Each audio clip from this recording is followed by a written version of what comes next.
کیا ہوا عمر، کیوں شور کر رہے ہو؟ میرا دماغ خراب ہو گیا ہے اس لیے شور کر رہا ہوں۔ وہ نانو کی بات پر اور بگڑا تھا۔ آخر ہوا کیا ہے جس پر اتنے ناراض ہو رہے ہو؟ نانو نے نرمی سے اس کے بازو پر ہاتھ رکھتے ہوئے پوچھا تھا۔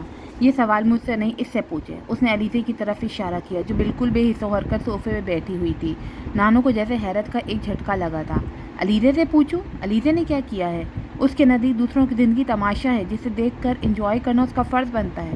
نانو اس کی بات بالکل نہیں سمجھی تھی۔ عمر مجھے بتاؤ اس نے کیا کیا ہے؟ میں نے آپ سے کہا نا کہ مجھ سے کچھ مت پوچھیں، اس سے پوچھیں۔ علیزہ تم نے کیا کیا ہے؟ اس بار نانو نے اسے مخاطب کیا۔ نانو میں نے کچھ نہیں کیا، وہ بامشکل بولی۔ جھوٹ مت بولو، تم میرے کمرے میں مجھ سے پوچھے بغیر کیوں آئی تھی؟ عمر اس کی بات پہ یکدم بھڑکا۔ نانو نے حیرت سے علیزے کو دیکھا تھا جس کا چہرہ سفید ہو گیا تھا۔ اس کے وہم و گمان میں بھی نہیں تھا کہ عمر کمرے میں آنے کی بات جان جائے گا اور پھر اس پر اس طرح ہنگامہ کھڑا کر دے گا۔ کیا حق پہنچتا ہے تمہیں کہ تم لوگوں کی ذاتیات میں دخل اندازی کرو؟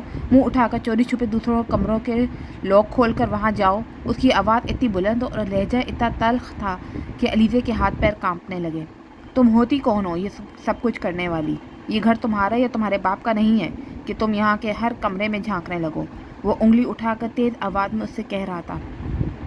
جتنا حق تمہارا اس گھر پر ہے اتنا ہی میرا ہے، اس لیے تمہیں اپنی حدود کا پتہ ہونا چاہیے۔ عمر اتنے غصے میں آنے کی ضرورت نہیں ہے، علیزے کا کوئی قصور نہیں ہے، میں نے ہی اسے تمہارے کمرے میں جانے کے لیے کہا تھا۔ نانو نے بڑی نرمی سے اسے روکنے کی کوشش کی تھی۔ عمر کو یکدم دھچکا لگا۔ آپ نے کہا تھا؟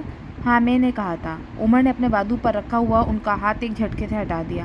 آپ نے کیوں کہا تھا؟ تمہیں اتنی دیر ہو گئی تھی، اٹھ نہیں رہے تھے تم۔ میں پریشان ہو گئی تھی، اس لیے میں نے علیزے سے کہا کہ وہ لاک کھول کر اندر جائے اور دیکھے کہ تم ٹھیک ہو۔ نانو نے بڑی مہارت سے جھوٹ بولتے ہوئے کہا تھا۔ میں جب چاہوں گا اٹھوں گا، آپ کو کیا حق پہنچتا ہے کہ آپ اس طرح میرے کمرے میں جاسوس بھیجیں؟ وہ اب نانو سے الجھنے لگا تھا۔ کیوں؟ مجھے تمہارے بارے میں پریشان ہونے کا کوئی حق نہیں ہے؟ نانو نے شکوہ کیا۔ نہیں، آپ کو میرے بارے میں پریشان ہونے کا کوئی حق ہے، نہ ہی اس کی ضرورت ہے۔ میں یہاں اس لیے نہیں آیا کہ اپنے بیڈ روم میں بھی آزادی سے نہ رہ سکوں۔ عمر جو لوگ تم سے محبت کرتے ہیں وہ، اس نے جھنجھلائے ہوئے انداز میں نانو کی بات کاٹ دی تھی۔ جہنم میں جائیں وہ لوگ جو مجھ سے محبت کرتے، مجھے ضرورت نہیں کسی کی محبت کی، نہ محبت کرنے والے لوگوں کی۔ میں تھک چکا ہوں اور تنگ آ چکا ہوں ان لغویات سے۔ اس کے لہجے میں اتنی بیداری تھی کہ نانو چپ کی چپ رہ گئی۔ وہ جھنجھلایا ہوا اپنے کمرے کی طرف جانے لگا، مگر جاتے جاتے وہ ایک بار پھر رک گیا اور اس نے انگلی اٹھا کر علیزے سے کہا، آئندہ کبھی ایسی کوئی حرکت میرے ساتھ مت کرنا۔ اس کا جواب یا رد عمل سے پہلے وہ لاؤنج سے نکل گیا۔ چند لمحوں بعد علیزے نے یہ ایک دھماکے کے ساتھ اس کے کمرے کا دروازہ بند ہوتے ہوئے سنا تھا۔ نانو ابھی بھی وہیں کھڑی تھی اور اب علیزے کے لیے ان سے نظر ملانی مشکل ہو رہی تھی۔ وہ یکدم اٹھ کر بھاگتے ہوئے لاؤنج سے نکل گئی۔ اس نے اپنے عقب میں نانو کی آواز سنی تھی مگر وہ رکی نہیں، وہ ان کے سامنے رونا نہیں چاہتی تھی۔ وہ مجھ سے اس طرح بات کیسے کر سکتا ہے؟ اسے اب بھی یقین نہیں آیا تھا کہ یہ سب اس نے عمر سے سنا تھا۔ اس نے صوفے پر بیٹھ کر دونوں ہاتھوں سے اپنے چہرے کو چھپا لیا۔ عمر اتنا تلخ کیسے ہو سکتا ہے؟ اور وہ بھی میرے ساتھ؟ اس نے بہتے آنسوؤں کے ساتھ سوچا۔ اس نے کبھی مجھے اس طرح نہیں ڈانٹا، کبھی یوں بات نہیں کی، پھر اب کیوں؟ اس کے آنسوؤں کی رفتار میں اضافہ ہو گیا تھا۔ اس طرح سب کے سامنے اس نے، کیا مجھے اتنا ناپسند کرتا ہے؟ اس کا دل ڈوبنے لگا۔ مگر میں نے ایسا کیا کیا؟ میں تو، اس نے اپنے کمرے کے دروازے کے کھلنے کی آواز سنی۔ وہ جانتی تھی نانو اس کے پیچھے آئی ہوں گی اور یکدم اس کے وجود کو شرمندگی نے اپنی گرفت میں لے لیا۔ اس کی وجہ سے عمر نے نانو کے ساتھ بھی بدتمیزی کی۔ اس نے چہرے سے اپنے ہاتھ نہیں ہٹائے تھے۔ نانو اس کے پاس صوفے پر بیٹھ گئیں اور انہوں نے بڑی شفقت سے اپنا بازو اس کے گرد پھیلا لیا تھا۔ تمہیں اس کے کمرے میں اس طرح نہیں جانا چاہیے تھا، اس نے ان کی دھیمی آواز سنی تھی۔ آئی ایم سوری نانو، میں پریشان تھی اس لیے، میں اسے دیکھنا چاہتی تھی کہ وہ ٹھیک ہے۔ اس نے اسی طرح چہرہ ڈھانپتے ہچکیوں اور سسکیوں میں کہا تھا۔ میں جانتی ہوں، مگر پھر بھی تمہیں اس کے کمرے میں نہیں جانا چاہیے تھا۔ وہ اس وقت ذہنی طور پر بہت پریشان ہے اور معمولی سی بات بھی اسے مشتعل کرنے کے لیے کافی ہے، اس لیے تم آئندہ محتاط رہنا، نانو نے اس کی پشت تھپتھپاتے ہوئے کہا تھا۔ مگر نانو کیا آپ کو لگتا ہے میں اس کا تماشا؟ اسے اور رونا آیا۔ آخر اس نے اتنی بڑی بات اس طرح کیوں کہی؟ علیزے رونے کا کوئی فائدہ نہیں ہے اس وقت، اس سے کسی بھی بات کی توقع کی جا سکتی ہے اور ان باتوں پر کڑنے کا بھی کوئی فائدہ نہیں ہے، بہتر ہے سب کچھ بھلا دیا جائے، انہوں نے اس کو سمجھاتے ہوئے کہا تھا۔ تم رونا بند کرو، مجھے پتہ ہے تمہیں اس کی باتوں سے تکلیف ہوئی ہے، مگر وہ خود بھی اس وقت تکلیف میں ہے۔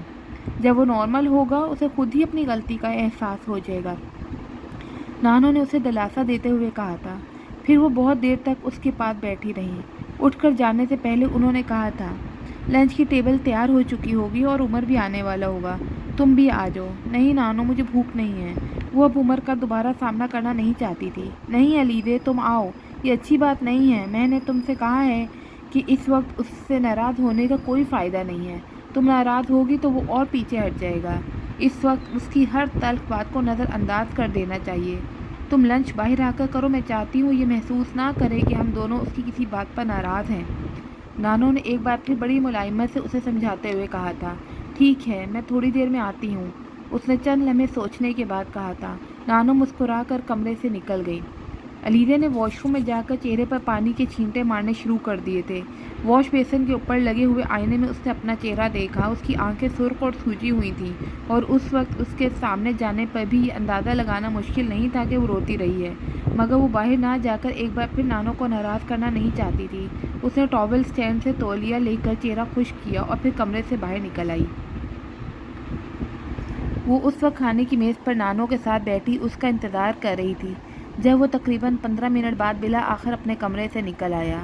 اس وقت وہ بالکل نارمل لگ رہا تھا۔ ایک ہاتھ میں بریف کیس اور دوسرے ہاتھ میں موبائل پکڑے وہ بہت سنجیدہ مگر پرسکون نظر آ رہا تھا۔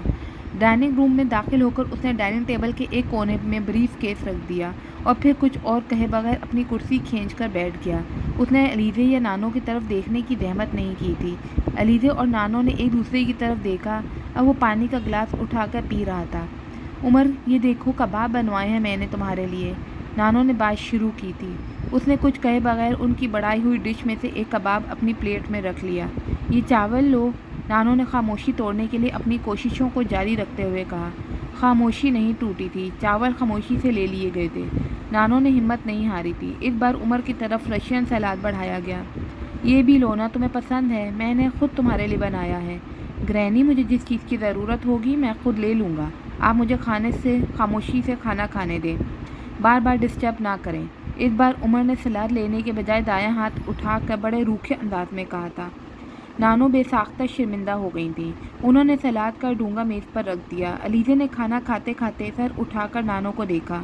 وہ کچھ کھسیانی سی ہو کر اب اپنی پلیٹ میں چاول نکال رہی تھیں۔